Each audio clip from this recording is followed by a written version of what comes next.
la sa ding chule ama kin thiam bol na dinga ke man pa pathen sa pa pathen chule thakau thiam pathen na thiam su na le than bo na la hon na ka ne tai tiang ki khom obum mi te la hujin pathen ang sunga ka phut lo ta lo pin pathen jamin ten tu ni la apana azo changge tarik ni la changya program ne na ba conduct the ho hin wa chela sadi hin thumna ding ding ke ma ka hin bible sin de hin lam lama hong mang chan yo se hi pathin ma pin chan wa boina la san la I maza asuk mol phote satan dia bol to ko nai chung khen wa pathin lo pin ai yo thin ring pathin ni program jo se hi ho yo se hi win hilai mu le hin pathin in mang chan tin chla hui se go se til polo satan dia bol to na ko nin wer tu mentin dam sela program chai thin di win pathin awan til te inga sam tin lungong ta pathin ba so khom di win hingjing pathin chu mu the lo mal jinen ila ba hong han pathin um pi ta hen ke ma ta mu ni ka te bon jang ga din khom to khat na ke ga ke pa ta ba le se se ma ki healthy lo hingjing ka pa pathin nami lungse na kitangin nami ngai do na kitangin mi hem ten ka thiam the gi phu hobung neu cha hi mun ka te hi jong la pa kai na na kum tha new ya jong gal do the ta ding a tu ja na mi pi ja din pi khom ta je un ka ki pon hallelujah na min ka thang ba ne pilai holy pa kai mi hem khut se ma hin to se to na thei hui se go se til phalo asumang thei sumul phol thei tam pi um ding ka ta sa ne so yo sa ko na nin ven tu divin pa kai na ha chan hi che hol agisa thil le lo hi na sunga to wa mi pi te hin abon sa na ko na kan ki wap sa na he ki ka pa kai na ja ti su mi na ka tu na hi amen mi pi to ta to na pa ko ga mo ba ni kai paso panjang in the su pi ta ven to sang kum sang ni le som ni le khat pathinin damna in pui thongwa pakai yesu pen ni ko tuni ha kai kom na masa pen ga in pui thong ta vin tuni zanin tha chom cha yong le him ki man cha na ding ho program ke man chom lam pen hin thum le in ka te le bu ke mo ching hon ni mo wa le won sam de mo tin sao te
Bible sin nga the theme of aman Bible in sin within and sim chai chai la wa so na la sa ding nu ning boy ko so tin itia to apan panan hong chi di within tun Bible sin ding kahin ko e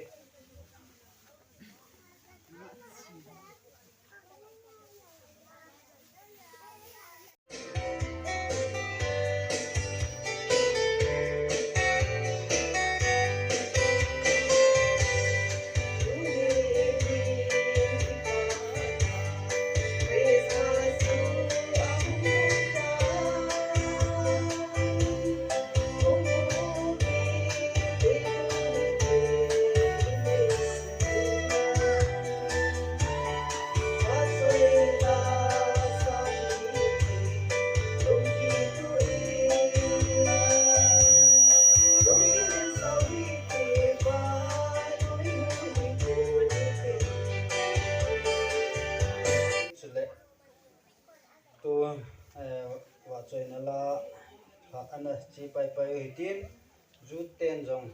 bát thiên vạ chơi nà la cả sa nôm về tiêu dị chun tua hen rút tê bát thiên vạ chơi nà la sa ding cái hình cố ấy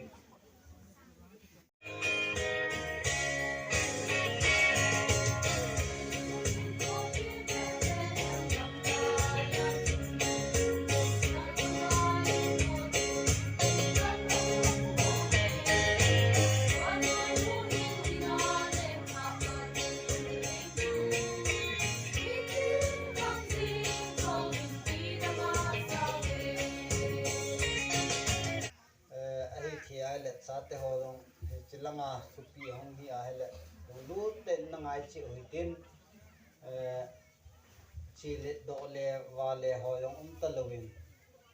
lu ta pan na la di pakan di mu he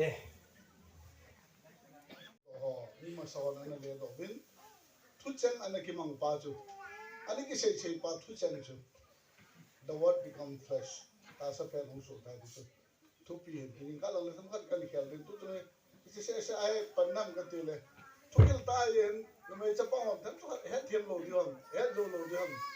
ti ke ge le tu de la hi gil thima lo no te pathen tu a mi lo se pathen tu a pon ka ma le ma lung ka ga se pom je tu ne la hen John gospel in a chu se ai chu gil de lo no te nu la pa te thunga the yo se phat ta na ngai lang zo in so pinoin Bible sounds in sin Dr. Tawin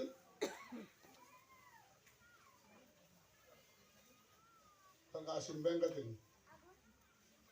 Genesis bung khat ali na nel chapang dong ichin phao Genesis ai nei pa ba sin tilin na kitin John gospel hin atilin atin awanga English a chu la ni ne ki man ta khat se ne he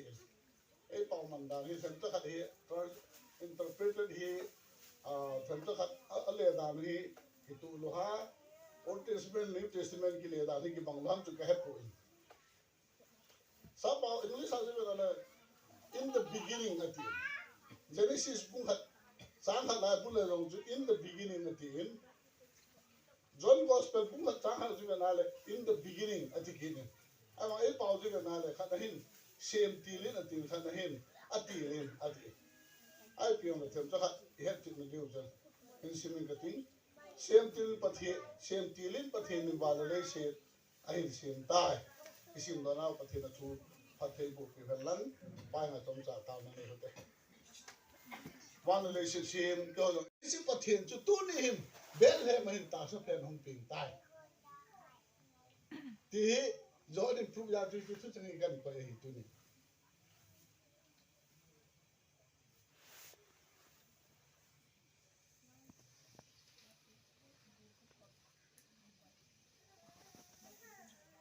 ye chun pathen chu thu chang a hin thu chu pathen to am tai atele a chu thu chang pa chu I piu so tam tele ta sa phe ke lovin ama chu hin na yo hi becomes a light wa lo pi ta hu ta he che wa chu muthim an sal muthim la an sal tan ama muthimin an het him boy ati hi adi da se dina juda te se I have in amite Israel te dina hu in awa hon an het him povin thane ding policy tam ta no go win ama chuman kul ha de no go win a father hel lo na ma he an tha thei pu nei he che wa chu ela e ho la am tan he ati Ephesus bung thum sang ko pa som la kha sim da ta ko te thil sem lo si ama lo wa kha sa am po ji chu Ephesus sun pa e pu mi them po le lo pru abol ki e tunin tanda thu tam ta sao ta se pu ka ti ka se nom ji phan tu tu ne Christmas man lo na I pi han pe pathin chu ta sa phe am hi ai wang hi chi chu ab Yesu peng chapang hi pathin hong pe na apar lai pu hi cha peng pa naw sem chu mi hem li ma hong pen thu hin ama hi sem ti ma sanga ban le se ki sem ma sanga long ji pathin ta lo ma hin ama ko na thil si hong pu nang le ke yo e su pa chu Yesu Christa hi ti tu ya mai ta san thi ne di wa ka si ba Christmas hi Bible ki sei pun Christmas mandil long ki sei pun atam do la thi chu wa ha se yo in awang tunin mi ona ben le ba no le se mi lo sen a pe ni kho hi dharma lo sen ane yo hin a an ben wala Yesu Christa pen jong akimal lo wala boy di khalam pha de actually kho hi an mang tu ni chan ge in che piwin ala tu la hai na le Christmas becomes ipiti da gol no na ha che Western lang TV vela jun jing la khun vela jun a kerol che bin gari accident mi ta thi ye tu wa hai COVID-19 le omicron ki ti hen pu be sa kel ha thang ta pun I wa ngo se le pu yang le hen to a tha pa omicron ja he lockdown hum ki de hen so ki te ho Christmas man ni man the ki de sen ke ta pu tu la nin pa kai to ki mu to the na ding hen pa kai liam the na ding hen I long them gel ta ya le wa kanom chu pa the hi ko chom Yesu Christa chu ko ham ti pa ta ya le we jinga jing ka ai liam di pa hi ko ham ya chu Isaiah bung ko yang pun hai ta se muthim la chu khwa lo pi ta chu hung wa tu nin yo yang him bitam ta tu na pathen hi wa wa muthim tam pi ki men he he che thu chun tu na nang le ke ei sal wa de na ai lo wa le Christmas man na meaning pa chu lo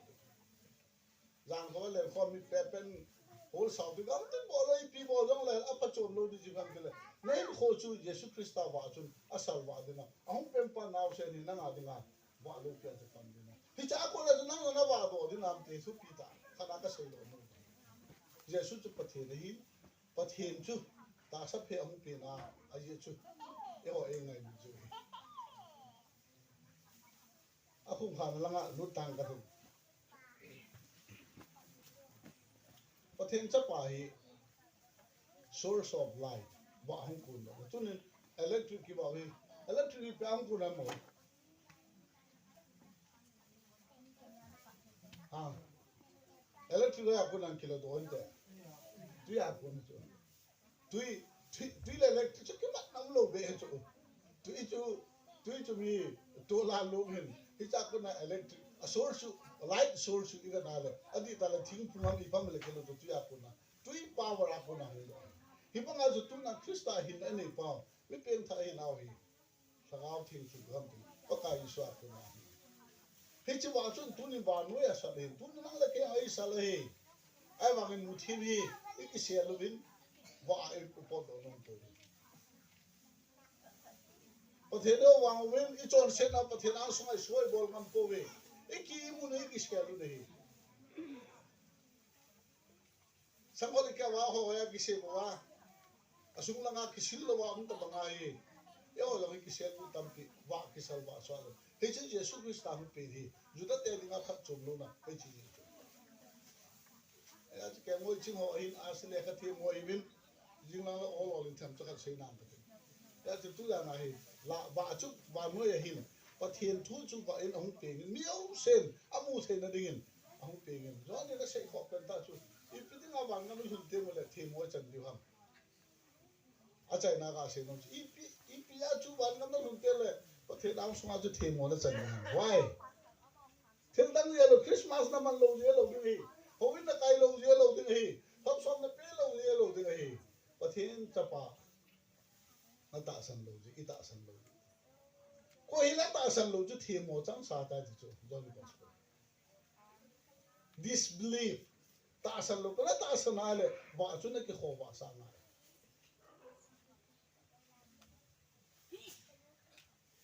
lung thimi op kho lung thim no se la do a lung thim a thil pa lo se la do a wa chu kho sa na Christa chu wai hok te na le lim na lo ki helin ti chen ki helin Nepal fil kam la in Nandalal Bujel ki ti khatam min kanu ne di hin ai na bu ke ne li ama ai Nepal Nepal lempa bodyguard ho hin Nepal lempa guard ball I was you don't say ya chu ama hatar minute and ball ajinu hi kalpana anti an kalpana ka ti bu ke ne khom je hoi nu ka pu ya yong he ama na bu ke ne na la yo tu jung ka chiao jung ka ki mu pin te he on ka en mo ne ko na ka ma mu ko eo la hi pastor hoi ka sa hin Nepal la chu ke mu la mo ka pu he ke na chu he pastor dem thei pastor ta thei chu mi bol thia gi lo he ho he Nepal lo ga chun pastor mu le ka mo ei ko han na chu ti ka han nang da la le hin kalpana nang na hin na la ham kinang ta ka wan ama hi itabang mi am ta junne mi hi ke mol sa hi agela de gelo na ki po ga mang la agi a ke ko sen da kan ki da ha ji a ka zo mu ji ai la ji no en no no be se pa jin christian ta nge ti ke ka da ya na men da ya ka ka sun ma sang hin pa so di sing sun do thang sing sun ko hen christian ne tan pathen na ho ta aji pan pathen na ho lo hin ai ang ka mu thim thim ka bolin christmas la ken ka ko ma ko gi sa ji angkal igi de he lu nam le lu dia mang ka gi ti ka gi ji honen christmas a dinga ne thi sa hon bol te le sar ju ka don the ka te temple le kila da tu ma kila sa ya an wo ya ha ka don sa se la bible study ka bo tha ki to ja ka gi hon he nam da la man kal ai lo na ung pen tha tan pa thin hom ta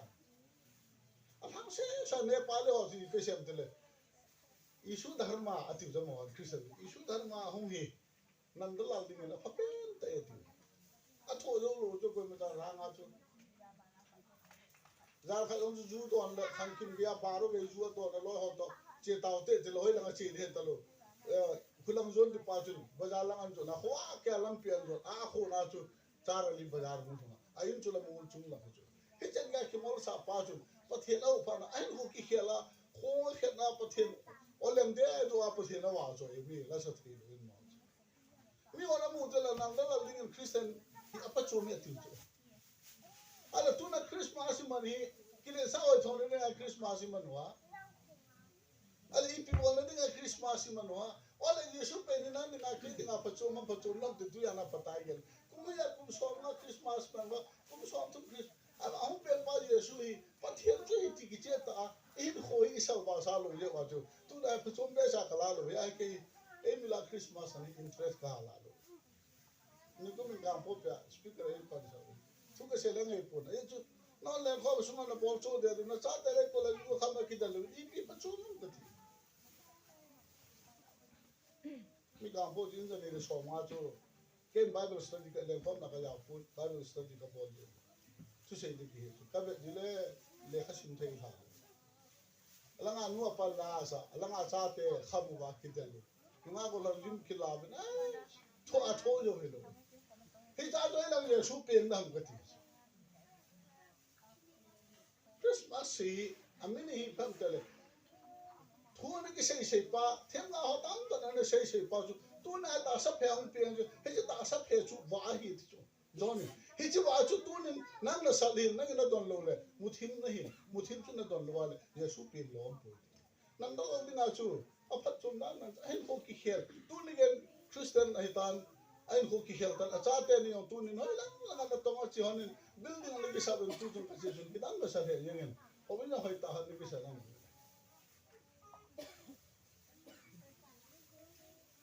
Christian ka iya Christmas mana Yesu choi ta ki sana le in chen ng ki khel nai in khong ki khel ngai in ne cha ki khel ngai lo na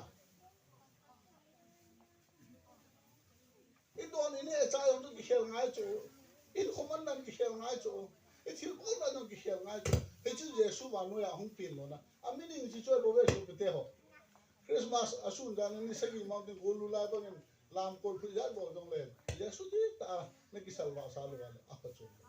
igen the na phal bi thu mo se e jun pa the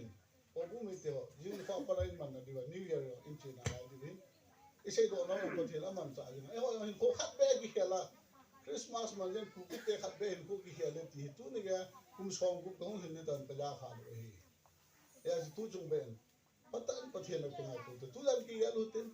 gol no be se o cha he me mi na gol no dar kar hi ne la cha dar kar hi ale khom lo ju pu patel bo lo lo thel ai la tu pi pe na tu na ka se no ni thu hi ko ham e ju thu hi i se pau thu jo thu hi a dan khat a se ki ga lo cho de ga ti ka nga bon ta thu a dan hi thu hi se do hi scientist on se na wa hin thu xây đôi vào mình sẽ phun tiền được này khác năng bang có mà khi phát đầu nó sẽ là năng mà năng hồ đồ itu saya nguhin man kita entah isu kita ya tu thu kita panel seda most powerful panel seda weapon laga happen rocket launcher tu laga dan asem sang ba happen itu heti malu itu ba ya saya mite ti bon ka pola ba khat hong mấy lời tê bol cha de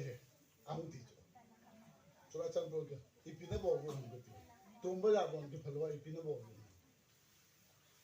e pau do da ni ham do da ni ko e ma cha ki cha lo ai bang a ri ja lo pha na tu na gal jam nge ri to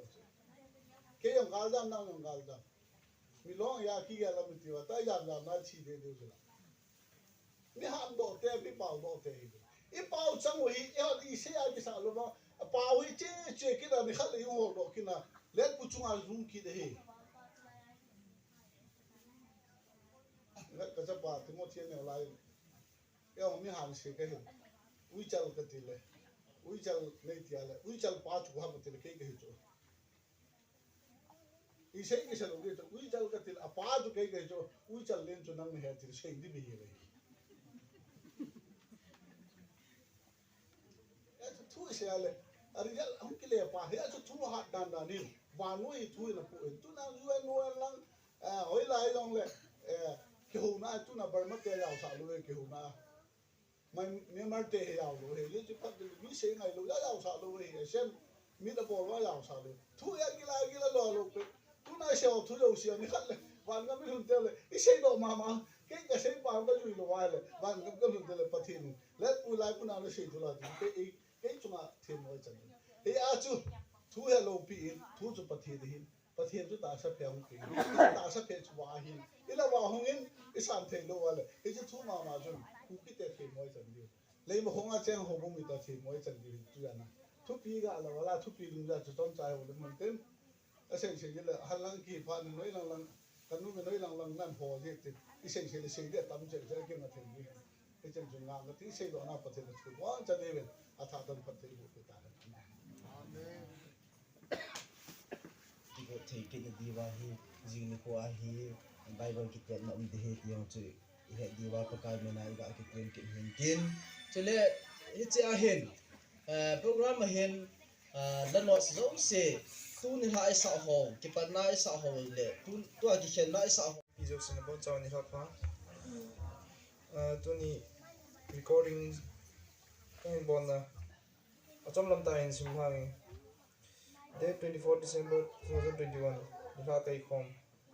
apha chu 4:30 pm ki ti hin program a jo hin 6 pm a program ki pane 6:10 pm a chun pastor reverend let po ki pian hol ten so na phat ei man peon 6:15 pm chun conductor pa pausang dimgel main department chairman program ek kipati win phat pat na dinga hobung la number 306 phat pat na taw pa khop jang ho kimin eman pion bible sim jing chununga chin hoi them pongsa hin la ama chu nu boysi pongsa in khel piwe wa choi la sa nunga cái thà đó na hùng là number som thum la khat kel ngoi chin hun jan khang lai ti chon hol vil lam jing le jing ka cái man chan đi program som chan pong deng cái